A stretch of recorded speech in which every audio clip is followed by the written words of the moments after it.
DJ মন্তব্য মামলায় টানা ৬.৫ ঘন্টা জিজ্ঞাসাবাদ। মঙ্গলবার সন্ধ্যে ৬টা বেজে ২৫ মিনিটে ভবানী ভবন থেকে বের হন অভিষেক বন্দ্যোপাধ্যায়। সোজা চলে যান কালীঘাটে মমতা বন্দ্যোপাধ্যায়ের বাড়িতে।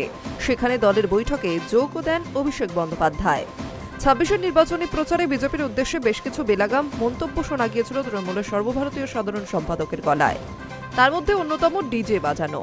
অভিষেকের বক্তব্য ছিল ৪ তারিখে রবীন্দ্রসঙ্গীতের সঙ্গে হালকা করে একটু ডিজেও বাজবে। রবীন্দ্রসঙ্গীত তো প্রতিবার বাজে, তার সঙ্গে হালকা করে ডিজেও বাজবে এবার।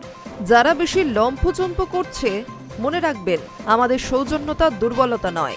সাধারণভাবে এই মন্তব্য রসিকতা মনে হলেও তার বাচনভঙ্গি এবং শব্দচয়ন তীব্র হুঁশিয়ারি ছাড়া কিছুই নয়। এর পরিপ্রেক্ষিতেই অভিষেকের বিরুদ্ধে প্রথমে বিধাননগর সাইবার থানায় অভিযোগ দায়ের হয়েছিল, পরে সেই মামলার তদন্তভার যায় সিআইডির হাতে। গত শুক্রবার অভিষেক বন্দ্যোপাধ্যায়ের বাড়ি গিয়ে সমনের নোটিশ ধরান তদন্তকারীরা। তাতে সাড়া দিয়ে মঙ্গলবার ভবানী ভবনে হাজিরা দেন তৃণমূল সাংসদ। দুপুর ১২টায় হয় জিজ্ঞাসাবাদ। সন্ধ্যে ৬টা বেজে ২৫ মিনিট নাগাদ ভবানী ভবন থেকে বের হন ডায়মন্ড হারবারের সাংসদ। যদিও জিজ্ঞাসাবাদ প্রসঙ্গে একটি কথাও বলেননি তিনি।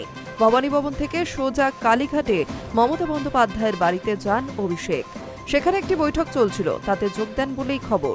এই মামলায় পরবর্তীতে ফের অভিষেককে সিআইডি জিজ্ঞাসাবাদের মুখোমুখি হতে হবে কিনা তা যদিও এখনো জানা যায়নি। উল্লেখ্য, পালাবদলের পর কার্যত মামলায় জর্জরিত হয়ে পড়েছেন অভিষেক বন্দ্যোপাধ্যায়। সিআইডি, ইডি একাধিক মামলায় তাকে জিজ্ঞাসাবাদ করছে। প্রতিদিনই দেখা গিয়েছে জিজ্ঞাসাবাদের পর সোজা কালীঘাটের দলনেত্রীর বাড়িতেই গিয়েছেন তিনি। এদিনও তার অন্যথা হল না। Hi news network.